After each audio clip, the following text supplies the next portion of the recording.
It's up for grabs now! Magic ball from Bergkamp to Patrick Vieira! Oh, would you believe it? Oh, right, what a way to get it! Fabulous solo goal by Thierry Henry. Champions.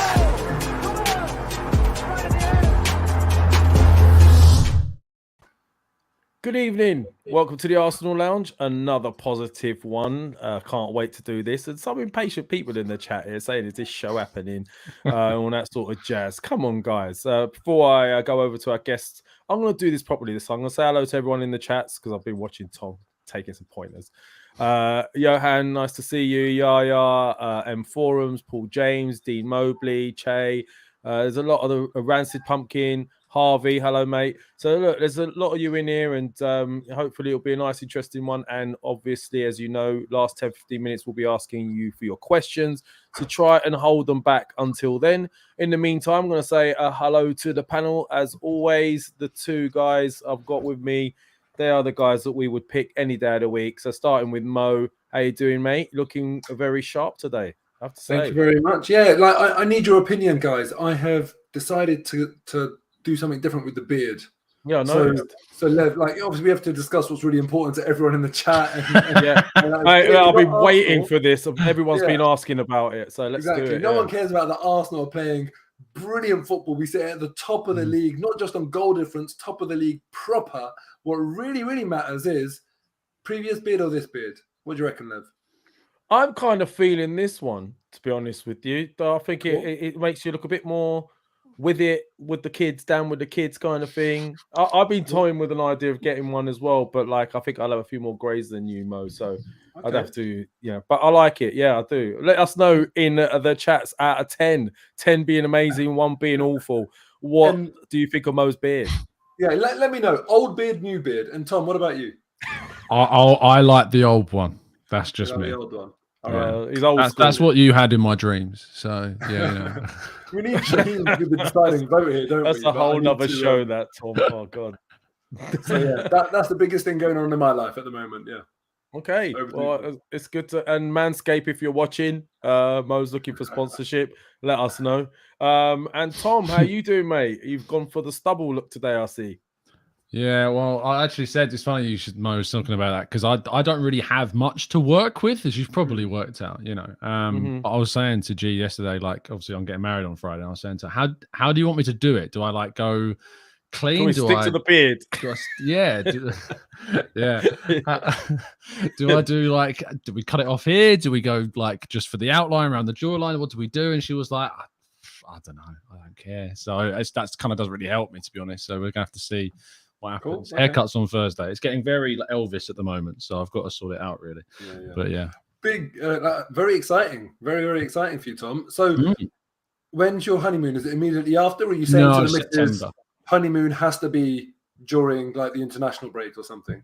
Well, it is during the international break, but that wasn't that wasn't intentional. Whatever. I hope she watches this. Because when she figures out you've put your honeymoon in the international break, she's going to kick your ass. So she already knows that we put the wedding on a Friday in the hope that we wouldn't clash with the weekend, because we're playing on Saturday. So we're going on a little mini moon away somewhere in the UK for the weekend for 2 nights. But yeah, I was like, look, Arsenal at 5:30 on Saturday. Obviously, we're going to watch that. The Europa League draw happens on Friday when I'm walking down the aisle. So as I go down the aisle, I'm going to task each row with telling me each draw as it comes out, as they go down. Yeah. So. And apparently streaming it live as well, yeah? Well, Mike's going to be there. Magic Mike's coming. So he'll be, I'm assuming he will post something or other. It just wouldn't be Mike if he didn't. So, yeah. So if you want to see the wedding watch along with Tom, let us know. Imagine. Oh, I know you were talking about actually doing a show in the morning before. Yeah, I am doing a show at 8 a.m. Yeah, I am. Yeah, I'm not doing anything else. Apart from getting married. Well, no, I'm not getting married till the afternoon. So morning is free. I'm not leaving the home until 11. So what else am I going to do? I might as well do and I'm not going to be doing one on Saturday and Sunday and Monday. So I might as well do it on Friday. Fair dues. I just would have loved it if you had booked your honeymoon to clash with a Europa League away fixture in Belgrade or something. That would have been legendary, but yeah. Well, there you go. So we've got the important stuff out of the way. So let's get down to it. So look, positive. Wait. Sorry, no, Lev. What about you? How are you, mate? Yeah, how are you, okay? Lev? Oh, guys, you're making me cry. You're not Shaheen. We actually care about you. Oh, thanks, man. Like Shaheen, I'm not used to being asked how I'm doing, so it's really kind of you guys. How am I doing? Yeah, I'm doing well. I'm doing all right. I had a wedding on Friday to attend, a friend of mine, so that was interesting up in Hertfordshire. So that was nice, lovely day. It was a great little wedding, and obviously the Gunners, another great performance. I know it's Bournemouth, but like you know what, last season if you compare it, we lost our first three. Look at us now, top of the table, and we're picking up points. And I think it's important with this one in that we continue to pick up points before the more difficult games. So if you're asking me, in short, I'm pretty happy right now. Thank you for asking, guys. Good. I'm touched. Hope Shaheen's watching this. Take notes, Shaheen. But anyway, as I was going to say, I mean, look, this weekend we had a game away to Bournemouth. These were the sort of typical ties that maybe the Arsenal of old may have slipped up. They could have gone and beaten Chelsea 1 week, and we've seen it last season. We beat Man United and Chelsea after losing 3 back-to-back games to teams you would expect us to win against. So this was an interesting one away, unchanged side. And I have to say, we were at the races right from the off. Started very, very quickly. Jesus, again, phenomenal up front. Made something out of nothing with Ben White's lofted sort of pass up in the air, and we just started really on the front foot, and then it was nice to see the likes of Odegaard chipping in with some goals finally from midfield. We've been saying we want him to score more goals, and obviously Saliba again for me, great performance. Zinchenko, great performance. We'll talk about the performances in a bit more depth, but look, I was really happy with the result, 3-0 away, and also it helped me with my prediction because I'll throw it in very quickly. Predicted 3-0. Again, another 3 points for the Levmeister. These two guys training behind. I don't even know where Shaheen is. So look, very much like Arsenal last season, they started slow. I started slow with the predictions last season. I've started quick like Arsenal this season. So I'm happy, guys. But I'll start with Mo. Yeah, go on. Just to clarify something, it's not that you started slow last season. You were just crap throughout. Listen, I started slow. I wasn't going with my gut last season. This season, I'm just going with my gut. But when you say I started slow, it sort of implies you picked up some pace. You didn't. Let me give you a statistic from last season's predictions. This season, I had a word with myself this season. Yeah. This season in 3 fixtures, you've got 7 points and 2 perfect scores. That's mental. I think that's the same amount of points you got last. Is it not? I didn't get one perfect score last season. Not one. Last season in 16 fixtures versus this season in 3. Last season in 16 fixtures, you got 7 points and 1 perfect score. If anyone tries to tell me you are not exceeding your expected prediction ratio, then I'm not having it. You will find yourself where you belong at the bottom of the table very, very soon. This is just a freak occurrence. Oh, really? You think so? All right. Well, we'll see. You'll be asking me where I've come, where I've got this sort of formation from and this tactic and strategy in a couple of weeks, I'm sure. But anyway, we'll talk about the important stuff again as we keep digressing. The game, Mo, what did you think of it? I'd like to hear your thoughts. Just the best performance of the season. I know the season isn't very long in the tooth just yet, but we've won 3 games. Palace second half concerned me, in all honesty. When you really look back on it, you thought to yourself, wow, they really wrestled control. Leicester, the way we gave away certain goals, it should have been a lot more comfortable. This one, what is there to complain about? There were valid areas in the first couple of games where you could say, oh, this needs to be better, that needs to be better. But on this one, of course, there's always areas, and we'll get into those. But it's important to set the context of that conversation now, that we'll only talk about those areas for improvement because that's what we're here to do. Don't get it twisted, though. That's us digging, really flipping deep to say, right, well, what more could we have done to be perfect? We were brilliant, absolutely brilliant. And not only that, in the first half of that game, the opposition had 0.00 expected goals. Now, I don't care about the stat. What I care about is what it tells us.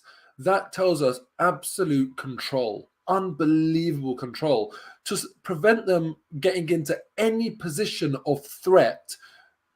Tells you just how well we manage the game tactically, awareness, positions, that sort of thing, how well we protected the ball and maintain possession. It was just brilliant. I was so happy. And then on top of that, you can do all the tactical, this, that, the other, but then it comes down to the players, on an individual basis. What are you going to do when you pick up the ball? And the guys that we needed to perform, the Jesus, the guards, they were absolutely brilliant and really made it count. I'm absolutely buzzing.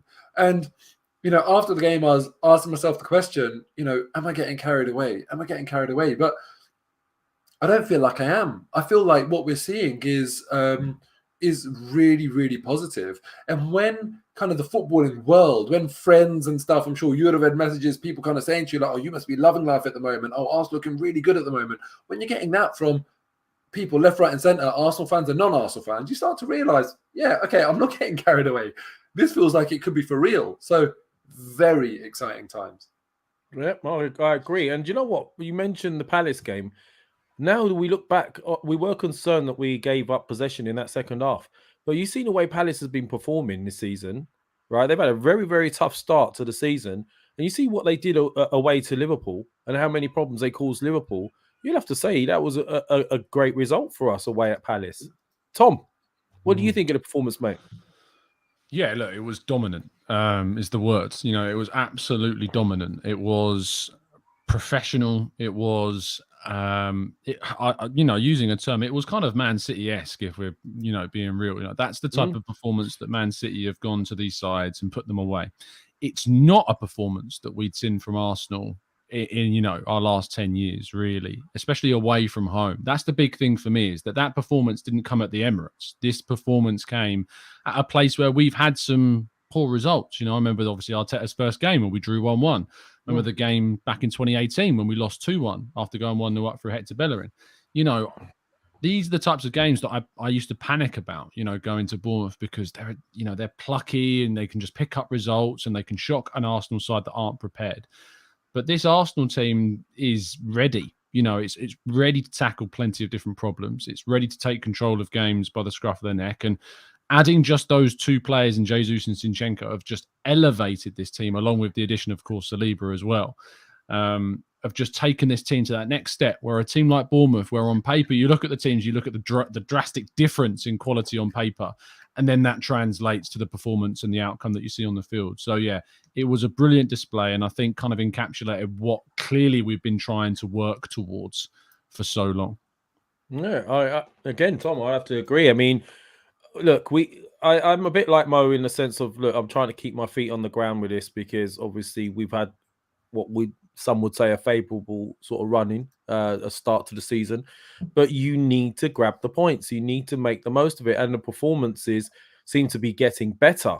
And I don't want to harp on about my prediction results, because I seem to be going overboard with this right now. But I look back at it earlier on, and I actually said I felt the goals we conceded against Leicester were a bit a mixture of unfortunate and errors as well, because the second goal I still maintain, and I've had a lot of people in the comments on last week's show telling me I was talking nonsense about Ramsey conceding that goal, but he came out after the Bournemouth game and actually stated he felt it was his error, that second goal. So these were avoidable goals against Leicester, and I felt that we were going to keep a clean sheet in this game, and we did. And I think Saliba goes a long way in the reason being the reason for that happening. I think again he was outstanding.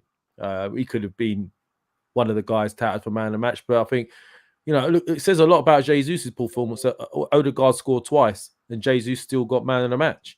So I mean, who stood out for you guys? I'll start with you, Mo. Who stood out for you in that game on the weekend?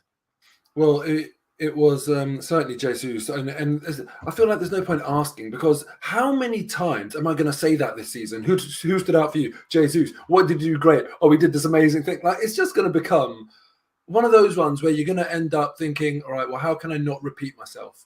He's the sort of player where I can't even imagine him like having a bad spell, but because he might not find the net, for a few games over the course of the season, but I can't imagine him like Laka last season, where you think to yourself, what's the point of you? He's so influential in the way that he plays. So he was obviously there. Then it was Ødegaard, because very, very importantly for Ødegaard, he didn't give any time for this Özil gene line that people were trying to come up with last week to marinate in anyone's minds. You know, it was a case of, you think I've got the Özil gene? When have you seen Özil steal the ball off the toe of our star striker in the box and just smash it to the back of the net? You know, if anyone's played football, you're aware of the sort of people that you're playing with, right? Even if it's just like not in a formalized manner, just like with friends, informally. When there's someone that's clearly better than you, you do think twice about taking the shot off of them. Sometimes you do, like, no, there's a bit of a hierarchy. Rather he takes control and responsibility of the situation. The fact that Ødegaard didn't do that the fact that Ødegaard did that to Gabriel Jesus, of all people, told me a lot I need to know. And I think it's not that Ødegaard is shot shy. It's just that he just made a wrong decision against Leicester. That's it. He thought that was the best thing to do. It wasn't. And I'm sure he knows that now. But the way people sort of jumped on him and criticized him and stuff, and I think, Tom, you made a fantastic point when you compared him to Bernardo Silva's statistics last year. 1 goal less, same number of assists. Same with Gundogan, 1 goal less, same number of assists. In terms of Kai Havertz, same number of goals, 1 more assist. You know, actually, when you place him against some big names at some other big clubs, he's fine. And he hasn't been playing English football for that long. And when you're looking at Man City midfielders, you'd expect them to outperform Arsenal, given how we struggled last year. So we want him to reach double figures of goals. He's already 20% of the way through. How's that for a response? So I'm very happy with Ødegaard, and I thought he stood out. William Saliba, as usual. You know, there's rumours that Rolls-Royce, when they release their new electric car, is going to be called the Rolls-Royce Spectre.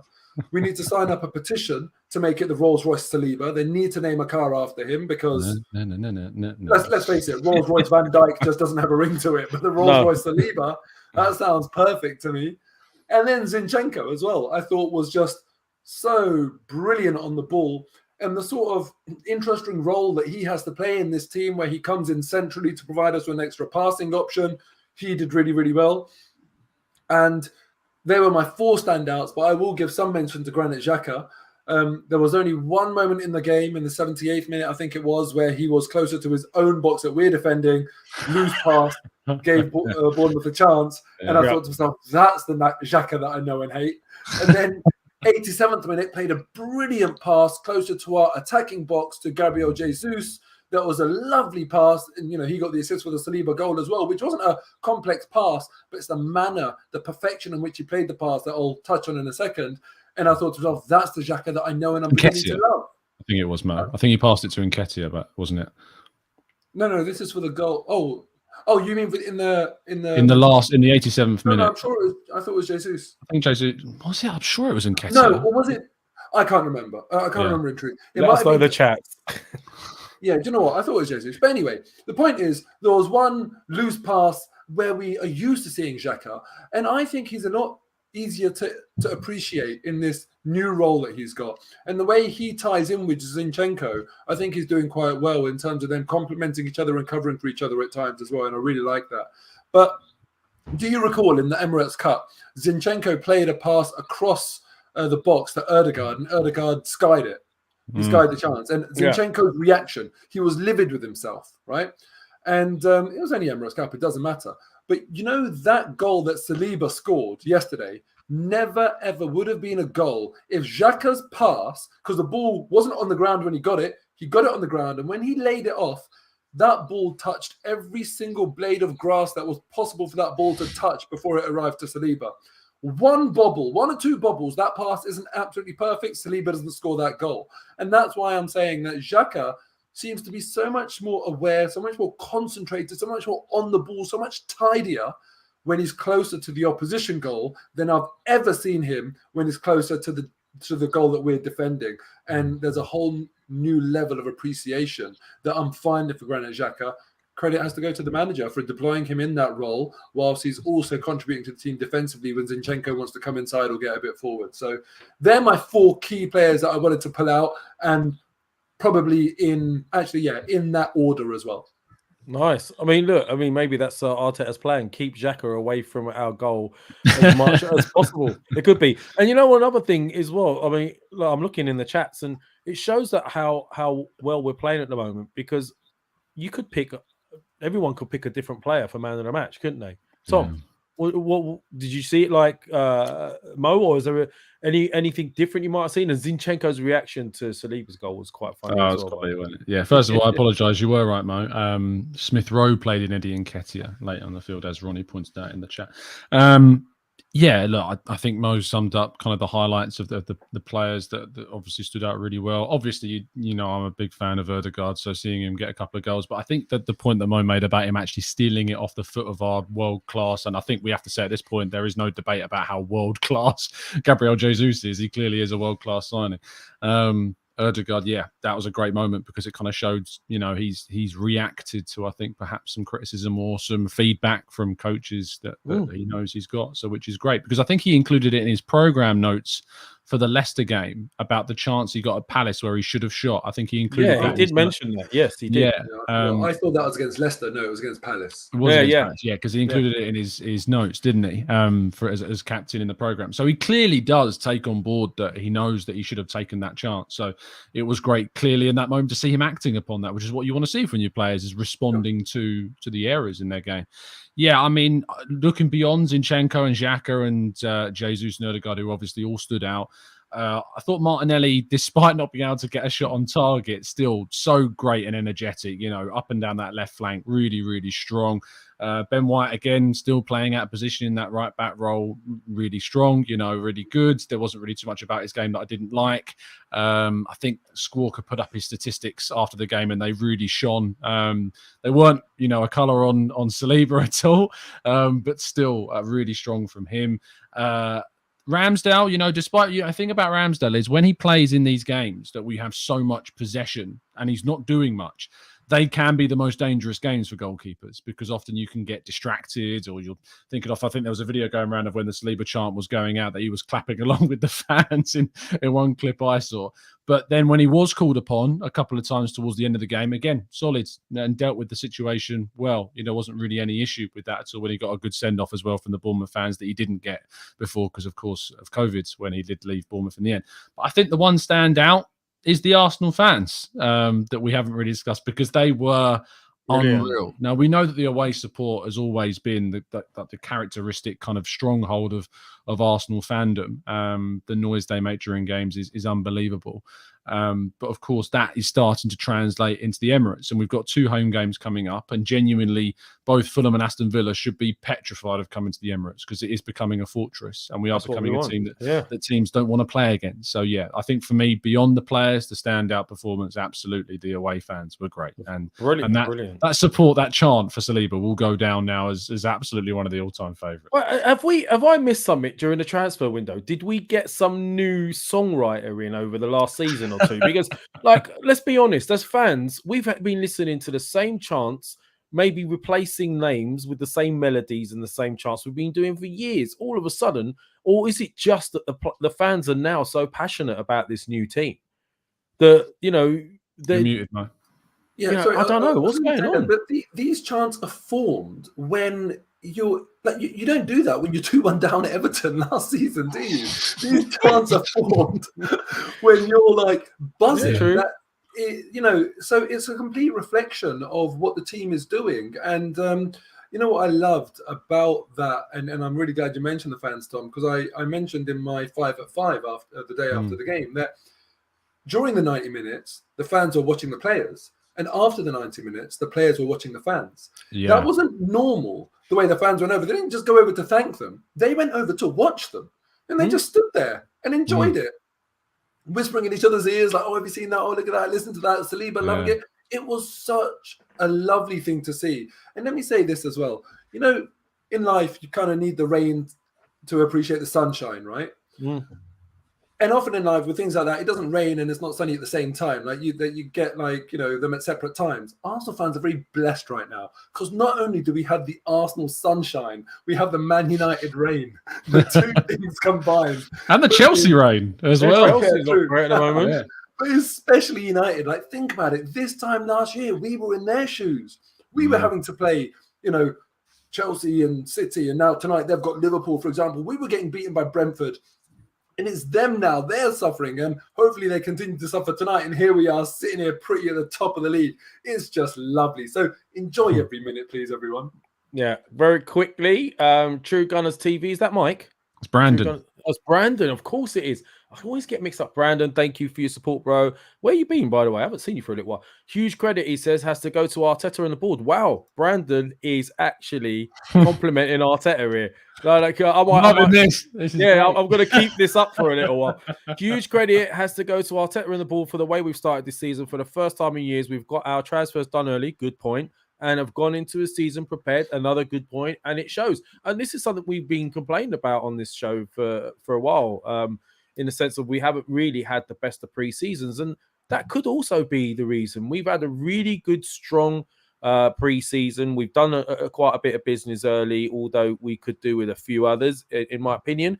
We'll go into that in a bit. But yeah, that could be also a reason. But look, very quickly, we always do this. Ratings for the players, starting with Ramsdale. I'll start with you, Tom. 7. Very easy. Didn't do anything wrong. Didn't do anything amazing. You've been accused of being a bit too... I saw your comment. Yeah. You've been a little bit... you're frivolous with your ratings. Yeah. Okay, so then we'll go to Ben White. Mo? I give him an 8 because he's playing out of position. If he wasn't out of position, I'd be giving him a 7 because, again, he didn't do much wrong. Though I would say that you referred to his involvement in the first goal as a pass. I don't know what the hell that was. Did I say? Oh, I think Lev said that, didn't he? No, I said it was a loft. It was a lofted nothing pass. That's what they call the perfect dink. That's what that's called. What Jesus did with that was unreal. It was really odd, actually. Ben White is so tidy on the ball. I've got no idea what that was. It couldn't have been a first touch. It was so bad. Something they worked in training, clearly. It's almost like maybe they're playing a game. After seeing Jesus do what he did with Aaron Ramsdale's goal kick, controlling it 70 yards on his head, spinning Johnny Evans and then nearly scoring, maybe the Arsenal team are just having like a bit of a laugh now, saying like, let's just see how stupid we can be with our passes into Jesus and see how we can score from it, because it's working. So yeah, but he gets an 8 from me.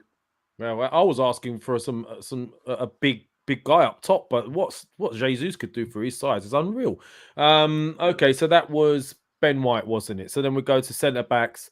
I'll pick Saliba because I love him at the moment. I'll give Saliba an 8. I don't think he put a foot wrong, to be honest with you. So I think he was brilliant on the ball. He's composed. He rarely gets beaten on one-on-ones.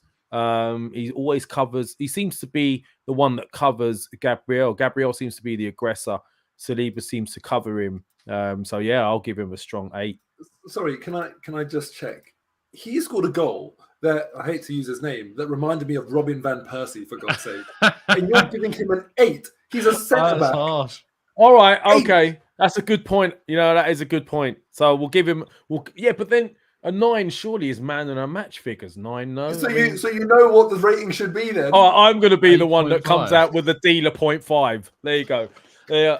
8.5 for the goal. There you go. And then Gabriel will go Tom. Yeah, probably a 7. Again, similar to Ramsdale, didn't do anything wrong, didn't do anything particularly amazing.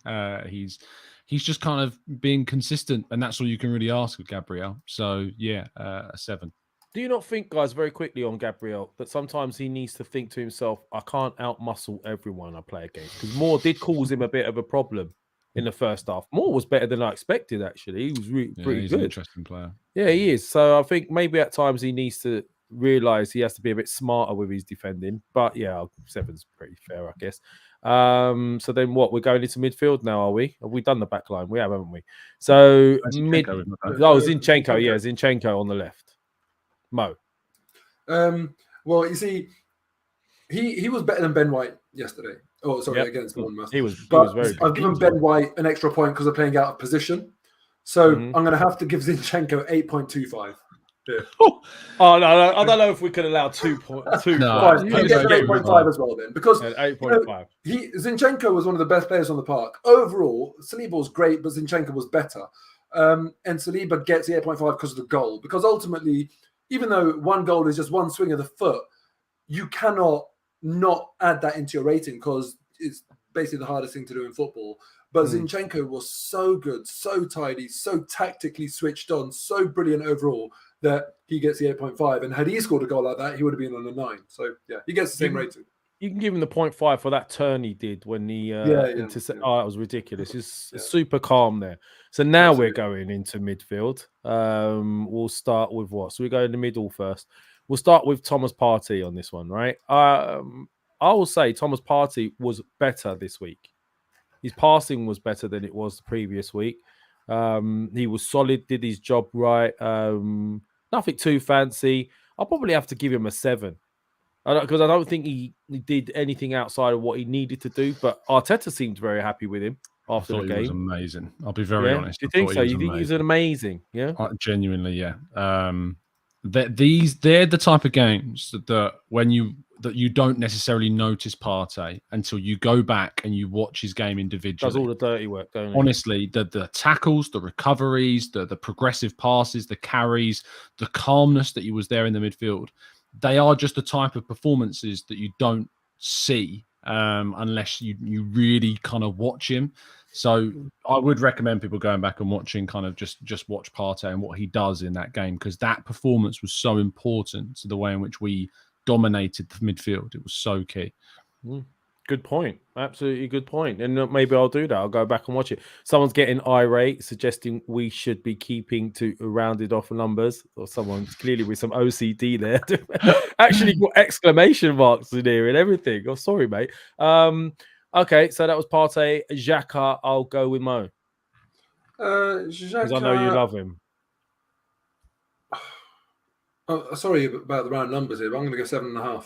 Oh my God, he's going to lose it, this lad. I'm telling you. Xhaka was good. Okay, 7. It was good. No, yeah, okay, fair enough. Should we say Saka for you, Tom? I think it was his best game so far. But again, still didn't do enough for me to probably get over a 7. I think a 7's probably fair for Saka. Yeah. Okay. I know that it was his pass, obviously set up wide and then led to the pass into the box, and it was good movement. But yeah, probably a 7 for Saka. Yeah, he's not firing on all cylinders yet, but it shows a lot with our team that last season, if he wasn't firing on all cylinders, we were in a bit of trouble. This season, seems like it could be coming from anywhere, these goals. You know, we've got midfielders chipping in, defenders now chipping in. Martinelli was on fire last week, and this long may continue. But we haven't discussed Odegaard as well in that midfield. I'll give this one to you, Mo. Odegaard. He was brilliant. I think he's excellent. Yeah. 8.5 again. Yeah, I thought I was really, really pleased, and very importantly, it was about a reaction from him as well to some of the criticism he had been getting. So brilliant, really happy for him more than anyone. 8.5. Yeah, I'll have to agree. I think Odegaard is really starting to come into his own, and now that he's got decent players around him and movement up front, we're only going to see more better. I think best of Odegaard is yet to come. I believe when he's building this sort of connection with Jesus, I think that's going to be brilliant moving forward. Right, so then Martinelli, I'll take Martinelli.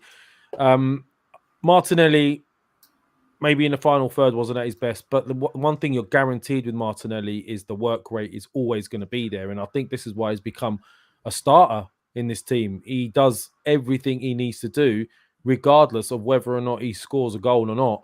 He does all the work. He harries. He doesn't give any defenders any time to rest. He's great one-on-one. He's great with assists as well when he's not scoring. So I have to say, this weekend, I'll probably give him a 7 because he could have been a bit more decisive in the final third. But, you can't not start him at the moment, in my opinion. We really can't. I think he's definitely one of the first names on the team sheet. So yeah, 7. And Jesus, Tom, that's you, mate. You got the nice one.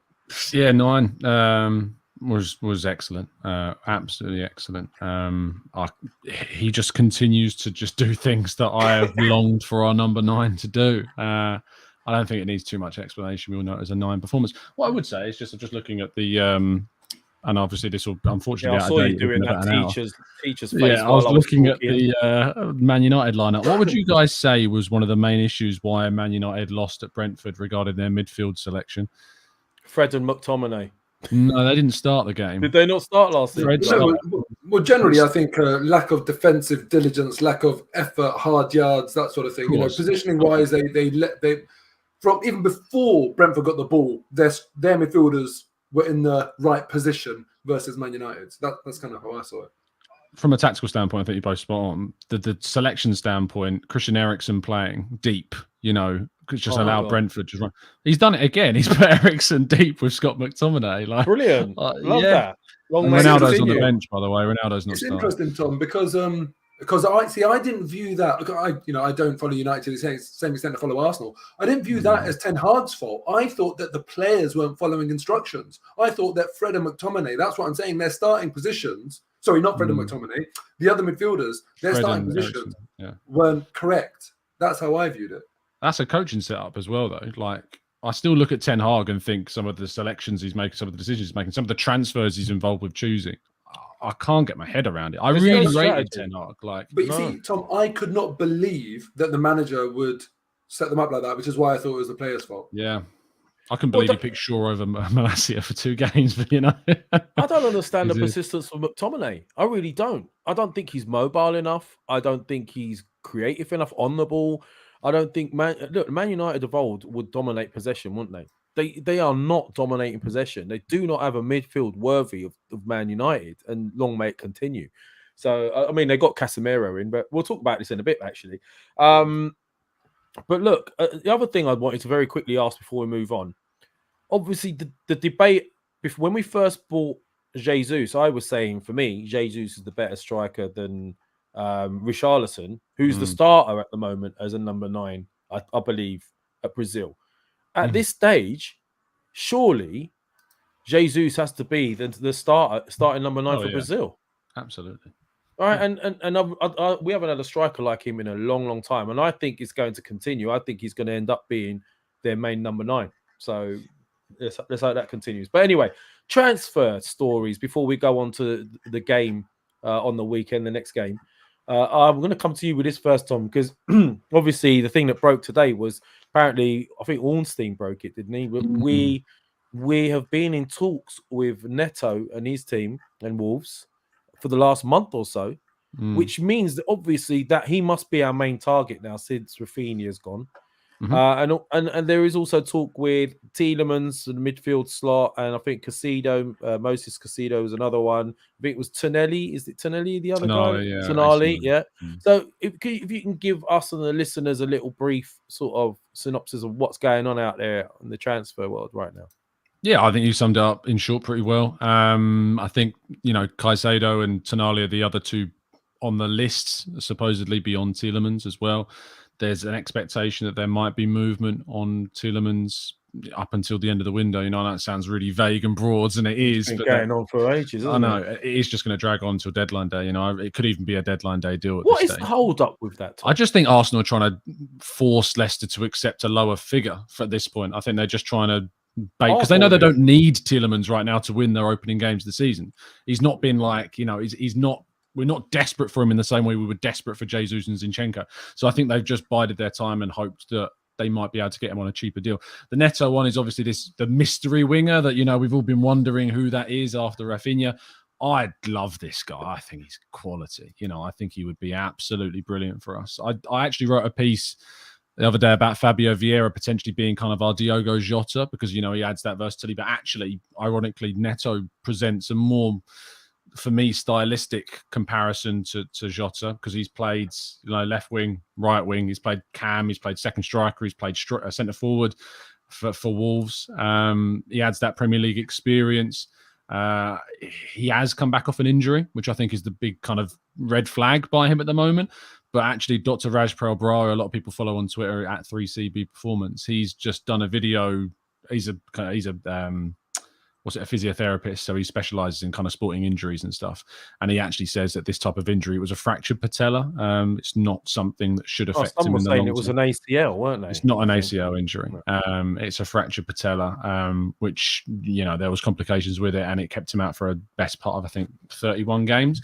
But it's not a problem that should affect him. If you want to learn more, I literally just did a tactical breakdown on my channel, so you can go and learn a lot more statistically about him there.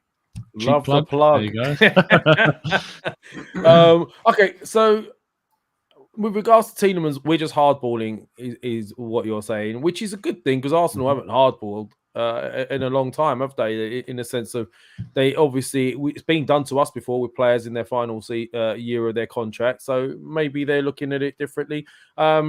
The Bellerin saga, you were saying he might be going to Barcelona now as well, right? Yeah, he's that could open because Betis just don't want to pay, and Arsenal want a fee, and Barca might pay a small fee, so that's the hope. Also, Britt Norton-Cuffy's gone on loan to Rotherham today, which is a great bit of business by Arsenal too, because he's excited.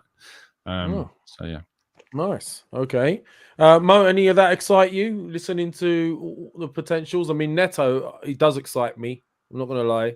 What sort of fee, Tom? Very quickly. Is Neto commanding? Wolves want 50. We want to pay 35 plus add-ons or something. And that's what I was going to say. That's where, for me, Neto for 50 million. I mean, I know the market is tough, but look how much we got Jesus for, and I kind of feel like that represents real value for money. Does Neto actually represent real value for money?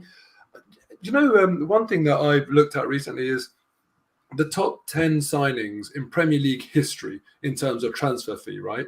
And it's actually changed my thinking on spending big money on players. I'm not against it, but actually, more often than not, it hasn't worked out. And in that list, I'd say Van Dijk is one that has worked out. You've got people like Kepa, Sancho, Pogba, you know, and I just kind of think to myself, it's a huge risk and you end up paying for it. You really end up paying for it if it doesn't work out. Whilst you can actually get 2 or 3 bites of the cherry if you go elsewhere. And, you know, I look at Pepe versus Martinelli, for example, and actually I much prefer outsmarting the market. And then when you are going to go and spend that real big money, you go for not just a Premier League proven player, but one that's excelled in the Premier League. Gabriel Jesus, I feel like, yeah, he fit that description. Neto, do I feel like he really fits that description for £50 million? Not so much, in my opinion. I'd be happy if we get him. I'd be excited to see what he does, but I would go for it for 35 million. You know what? You got to say about us the last year or so, though. Our transfer dealings have been very good. You know, Jesus, 45 million. Come on. Like, they're talking about buying a 32, 33-year-old Aubameyang for 30. Zinchenko for 30. Yeah, we got Zinchenko for 30. We're doing some good business at the moment. I don't think Arsenal will, looking at the way we're doing things right now, I don't think Arsenal will overpay when it comes to Neto. Look at the Tielemans thing. Maybe the Arsenal of old would have gone in and already paid that and got him in like a panic buy. We're not doing that. We're waiting. We're hardballing. And the same goes for the Neto deal. I think once Neto finds out, obviously now he knows that we're interested, Neto's going to want to move. So there's a deal to be made. 35 million, and maybe they'll do some add-ons as his career advances to maybe get to 50 if he proves himself. So it's worth mentioning as well, like with the Rafinha and the Lisandro Martinez, you know, Arsenal had a price for those two, and as soon as the bidding and the asking price went above that price, they backed out. They weren't willing to overspend on that. So I don't think they will go. I'd be surprised if they went as high as 50 million. Maybe they will if they don't think they can get anyone else in the window and they are willing to just spend a bit more, or say something else with the Tielemans deal as well, and they have more money to move with. Yeah. But there's a massive difference between paying 50 for Neto or holding for 35. Because if you think about 50 for Neto and then maybe nothing else versus 60 million if we stick to our guns and we get Tielemans and Neto, I'd actually support the club. If we support the club on that decision, if we go and spend 60 million and get Tielemans and Neto, I look at that and I think, do you know what? You guys have done fantastic business. And if we go and spend 50 million but only get Neto, actually, no, I don't think we have. So the thought of 60 on both excites me. Fair point. Very quickly, Wayne Sage, thank you for your support as always. He says, I'm impressed with the player recruitment. We haven't had actual competition for places in maybe 10 years. Yeah, that's another thing as well. We haven't mentioned it is competition for places. I mean, look at Tierney right now. He's going to really struggle to get back into the side at the moment. There is competition for places. Oh, very quickly as well, Tom. Ainsley Maitland-Niles, is he going out in maybe a deal? I think you mentioned West Ham were looking at him, right? Yeah, West Ham are. There's also links with Fulham and Bournemouth now as well. He will get a move. I'm almost sure of it. And it should be permanent as well because he only has a year left on his deal. So, I think Arsenal will accept a small fee at the end of the day. Fair play. Okay, so that's pretty much covered everything for now. Keep an eye on that. If you want to keep updated with the transfer news, Tom is always up at 8 a.m. and he'll be doing it on his wedding day as well. Yeah. So there you go. You make it sound so sad. I feel sorry for G. Oh God, I can't believe he can't just leave it for one day. There you go. But look, very quickly as well. I mean, mentioning the transfer side of things, if you look at the others, I mean, look at Chelsea. They've spent on Cucurella 60+ million. City pulled out of that. They valued him at 40. Was he really worth 60 million? Does he really make that much of a difference to the team so far? I mean, it's early days, but I don't think 60 million was great value. Now they're talking about 30 million for Aubameyang, an aging Aubameyang. You know, you look at the United have just paid 60 million for Casemiro. I know he's meant to have been a quality midfielder, but come on, he's like 30 years old. The Premier League is unforgiving at the best of times. So it's going to be interesting to see what difference he makes. But I think we've done really, really well. So moving on to the game coming up this weekend, we have Fulham at home. A London derby, shall we say. I've got a client of mine who's a massive Fulham fan. He's got a box there, so he's going to be hounding me to the lead up of this game. But look, they've started pretty well. You can't knock it. And Mitrovic has, people have had some doubts as to whether he can do it in the Premier League after his previous showing. And he seems to be rising to the occasion right now. Whether he does it for the entire season, not sure. He's certainly probably going to cause some problems, I'm guessing, physically at the back for us. So I'll start with you, Mo. I mean, how are you feeling? I mean, obviously, we're all confident at the moment, but do you think this will continue? Do you think it'll be another routine win? Or do you think it's going to be tougher than we expect? Both. I think it'll be a routine win in the sense that we expect to win and we will win. But I don't think it will just be maybe as easy as people think. You know what? Mitrovic, when you look at his record in the Championship last season, was absolutely phenomenal. 45 goals, wasn't it? 40 something. Or 40 something. He broke the record. It was mental. And he did a fair amount of penalties, but you even stripped the penalties away and it was like 37 goals or something. Just absolutely ridiculous. And I looked at him this season. I really did think to myself, he has come into the Premier League before and not been able to maintain that level. But I thought differently this season. I thought he's moved on to a new level. And so far, he certainly is looking like that. I think he will be a massive test for Saliba or Gabriel, whoever it is. And he'll continue to be a massive test for all defenders in the Premier League this season. And sort of player that if Fulham go down, I don't think he will be playing Championship football next year. But he's also got the talent to keep them up, because that's the one thing that these teams that often struggle to stay in the league struggle with, just someone that can make something out of nothing and score a goal, and he is that guy. So I do think Arsenal will win, but I feel like it will be quite a bit of a challenge. And in fact, no, I was going to give my prediction, but Lev, as your top, you have to go first, don't you? So we'll hold the predictions for a second. We're going to hear about everyone's thoughts on the game and then ask for your predictions. There you go. So what, you done with that, Mo, with the Fulham game? You think we're going to win, yeah? Tom, obviously Mitrovic is one of the obvious ones. Who else do you think we should be looking out for Fulham that could be a threat to us? Maybe not necessarily a threat, but certainly someone who could prevent our threat is Palhinha, the Portuguese signing they've made in the middle. He's had a good start to the season. Really interesting player. Came in from Sporting. Actually, we were linked with him. A lot of Arsenal fans, when we were talking about kind of defensive midfield signings, were shouting him out as a potential candidate. Really good piece of work by Fulham this season. So Decordova-Reid's had a very decent start to the season as well. He looks quite sprightly. The other lad they got, is it Pereira? Yeah, Andreas Pereira they got from Manchester United. Bit of a live wire.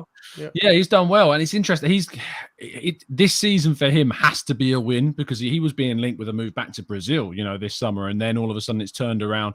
Andreas Pereira has looked really kind of solid this season. I think he's got a couple of assists already this season too. And actually, an interesting bit of transfer news I've not discussed. Willian's been training with Fulham, and there's a rumor that he might actually sign with Fulham this summer. So keep your eye on that before deadline day, because there's a rumor going around that Willian may end up there. I don't know how much realism there was a threat going around that Willian. No, I wouldn't say necessarily a threat, but Fulham are no mugs, and they'll provide a challenge, especially Mitrovic, of course. So it's going to be a test. And to be fair, mentioning Saliba, the big part of his game that was developed whilst at Marseille that's improved, but still needs to improve, is his aerial game. So that's going to be tested on Saturday. That's going to be his first big test. Good point. Yeah, with Willian, like I look at that era. My God, we are so far away from How far have we come? Oh, thank God for that. And actually, he had one good game for Arsenal, if I'm not mistaken. Can't remember who was it against. Was it Fulham? I can't really remember. No, it was away at Leicester. He had a really good game away. Oh, right. Leicester. Okay. Fine. Yeah. That's a great memory, Tom. And actually, the first game of the season against Fulham, away from home, he also, I think he scored, didn't he? Or did he get an assist or something? Or he nearly scored, something like that. But yeah, he had a good game, yeah. The frustrating thing is he was a really, really good player back in the day. And he's just, he's just one of those. Wayne very quickly also says, again, thanks for your support. Yeah. Don't forget Leno. Yeah, Leno's going to obviously think he's got a point to prove. Maybe he'll come to the Emirates wanting to shut us out and make a point. So that'll be interesting too. So thanks for that, Wayne. So let's have some predictions. I'm going to go with this one first. And I'm going to go 3-1. How high? Oh, 3-1. 3-1 Arsenal win. Maybe they'll get one. Maybe Mitrovic will get one. I don't know. I don't know why. I would like us to keep a clean sheet, but I'm going to go 3-1 today. There you go. Mo? Yeah, so I feel like they might get a goal.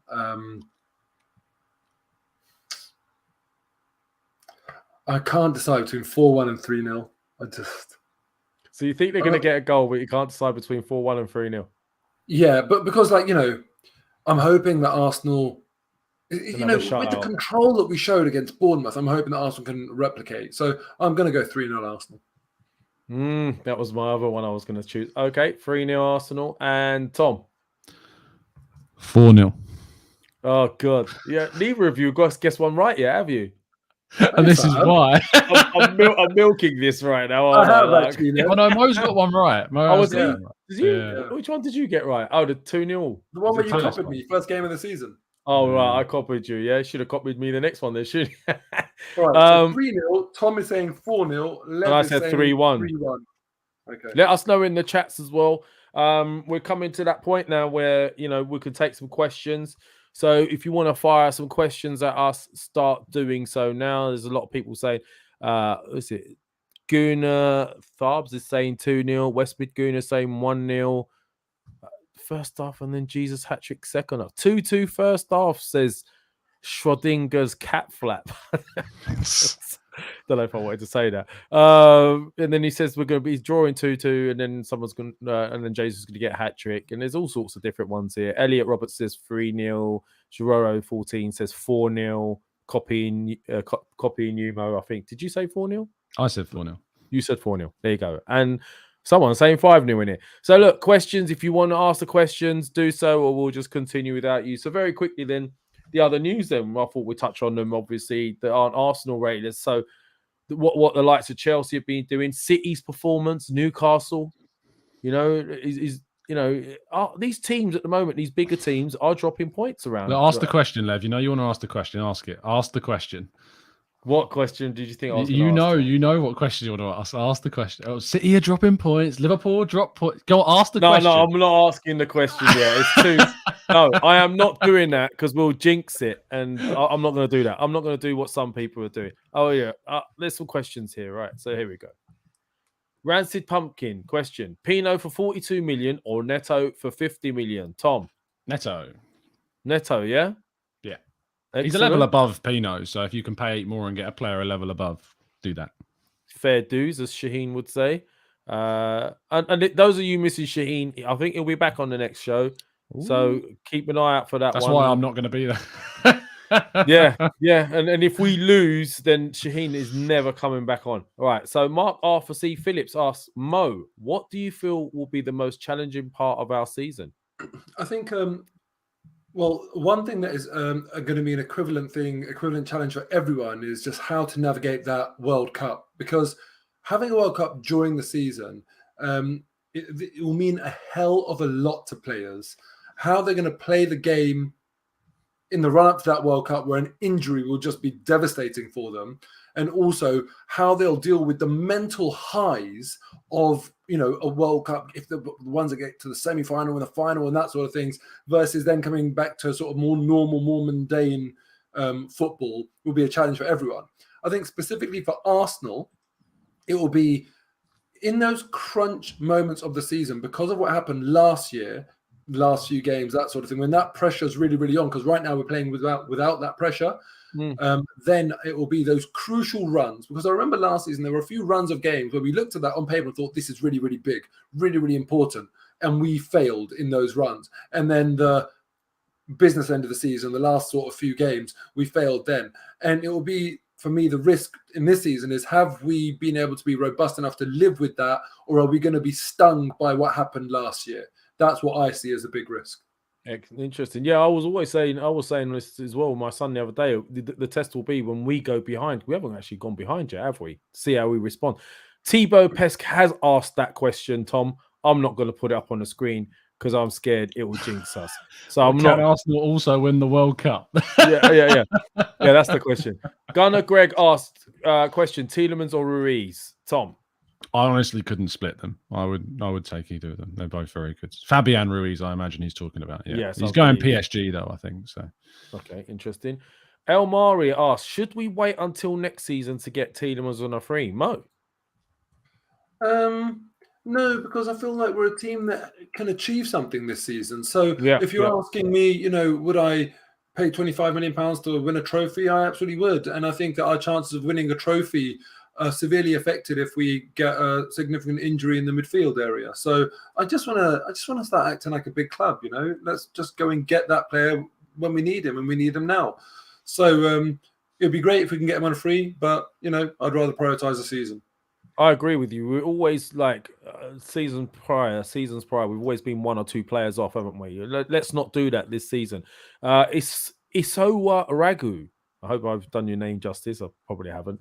Question: why is Gakpo not a better option for Arsenal instead of Neto? Tom?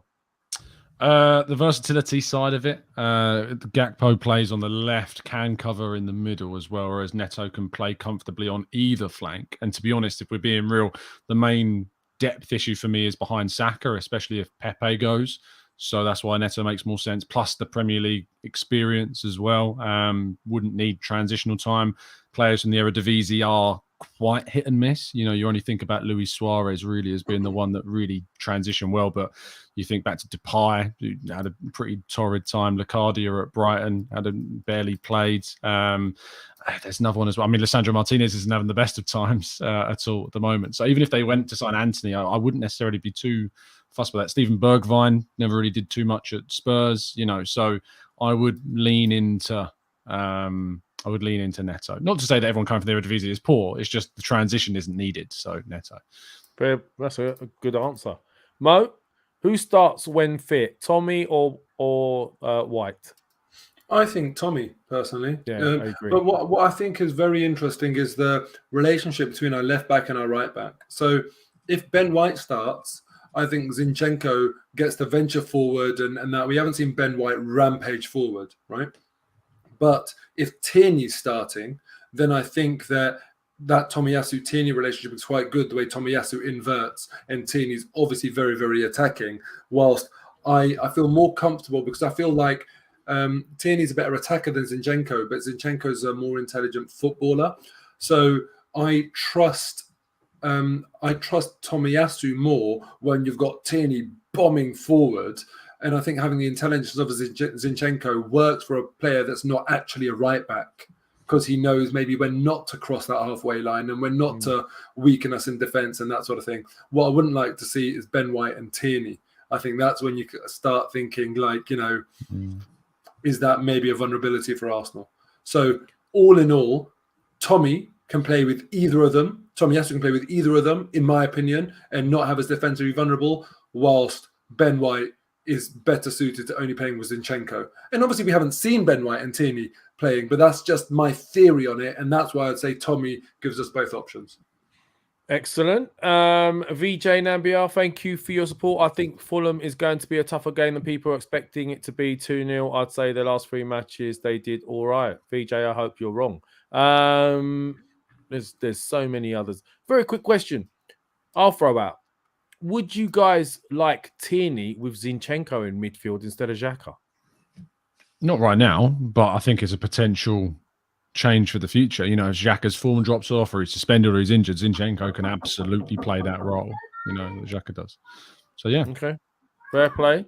There's so many more. Oh, Wayne's got another one here. Tom, what do you think about Swiss Ramble's Twitter thread about our finances? He asks. I mean, I could do an entire hour-long podcast about those finances, to be honest. But, you know, not another plug, Tom. I haven't done one. I'm not going to. But, you know, it's worth a read if you haven't already read through it. But, I mean, Mo's obviously a lot better with money and stuff than I am. But I think what it does show is that, you know, there's wiggle room, but potentially our spending is, to an extent, still restricted. But at the same time, what does FFP matter anymore? Like, it doesn't. No one respects it. Like, just spend what you want to spend. Basically, Man City, you can get away with it. Why don't you? You look at what Chelsea are spending. It's ridiculous. Like, I know that they make a lot of money through player sales as well, but you know, still they're still not breaking even at the moment. So, yeah. Right, fair enough. We're coming to that time now. I think we'll go one more. B-San says, how many more signings do we need to challenge for the title? I will say 3, a midfielder, backup for Partey, and a winger, and another striker. What do you guys think? He shouts. I agree. So, sure. Wait, you said midfielder, backup for Partey. Yeah. What was it? Say yours again, Lev? He said, right, so what was your answer? What was mine? I would definitely listen. My concern is if Jesus gets injured, I'm still not convinced with Eddie Nketiah. I'll be honest with you. I think the drop in level is far too much. Yeah, agreed. If Partey gets injured, I'm still not convinced we have anyone of his ilk. So those two would be paramount for me. Okay.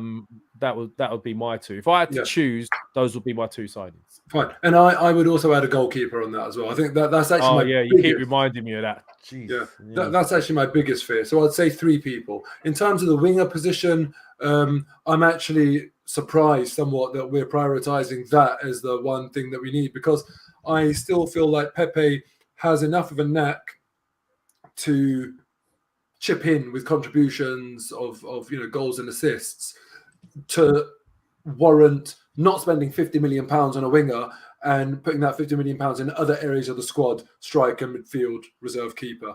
And maybe this is me being a bit harsh on Matt Turner, because ultimately, have I really seen enough of him? No, it's just the very limited that I've seen of him concerns me, but I just don't feel comfortable with a potential Ramsdale injury and Matt Turner being chucked in. So. Fair enough. And one last one. Lone Star Londoner who's calling us clowns for missing out his thing.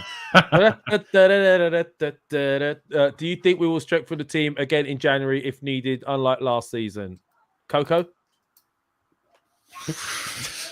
What? The clown. Anyway, Tom. Sorry. Really threw me off. No, probably not. Okay, there you go. I don't really like the January window, so I doubt they'll use it. Well, I hope you feel better now, Lone Star. So that's it, guys. We need to shoot off. I know Tom's got somewhere to be. I've got somewhere to be. And we also want to hopefully continue laughing at Manchester United. So on that note, anyone want to say anything last, Mo? You want to say anything? If we've actually got ambitions, proper ambitions this season of kind of, saying that top 4's a minimum and let's see the best that we can do, we should actually kind of want Man United to win tonight, because, any points that Liverpool drop are valuable drop points for any team that's got any ambition of being anywhere close to the top of the table, right? Whilst if Man United drop points, who the hell cares? It doesn't really matter. So that's how irrelevant they've become. I can't. I want them to lose again. I know, exactly the same. I'm the same as you, yeah. I just kind of feel... Keep the pain going. But, the day that Arsenal fans are more focused on Liverpool dropping points and Man United dropping points, it will be because we are really, really that good that it actually matters to us in terms of some very lofty ambitions. So we're not quite there yet, but I'm looking forward to the day that we are. And the other thing I would say is that Man City Newcastle game, wow, what a fixture. That's already going to be one of the best games of the season. Let's hope Liverpool United tonight can give us even anywhere near that level of entertainment. Someone actually put in the chat, I want them both to lose. Anyway, Tom, anything else you want to add before you go? Yeah, only little thing is another plug. The community, well, in a way, but the TGT community did lose one of its best members over the last 4 hours. Vinny Eagle unfortunately lost his battle with cancer last night, as we found out, and obviously thoughts with his family today. And we've been talking about it all day. So yeah, And he watched this show, so worth mentioning. So big up to Vinny. Hope he's in a much better place now, and also his family. Hope their commiserations to them, and I hope their prayers go out to them as well. So on that note, guys, one last thing, Nev. Just realised that Tom, we're not going to speak to you or see you prior to the big day on Friday. Hope everything goes really, really well. Yes, thanks, guys. Hopefully the Europa League draw doesn't ruin your big day. Do you mean the wedding won't ruin the Europa League draw? Is that what you mean? Yeah. Oh God, is this marriage going to last long? Like, oh God. All right. Well, yeah. Obviously, Tom. I hope it all goes wonderfully for you, mate. Thanks, chat box. I know there's been some nice messages in there. Yeah, as well. yeah. And obviously, on the day he does his live stream before the wedding, make sure you go on there and give him a little congratulations live on air. All right, so that's it for us, guys. Please hit the likes. I know some of you been freeloading. Let's get these likes up. I've been doing this on my own without Shaheen. Shaheen's back next week. Those of you been asking about live shows, they'll be back once he's back. So we, I must spread a bit thin, and that's it, guys. So hit the like, subscribe if you haven't already. This has been the Arsenal Lounge. We are out of here. Peace.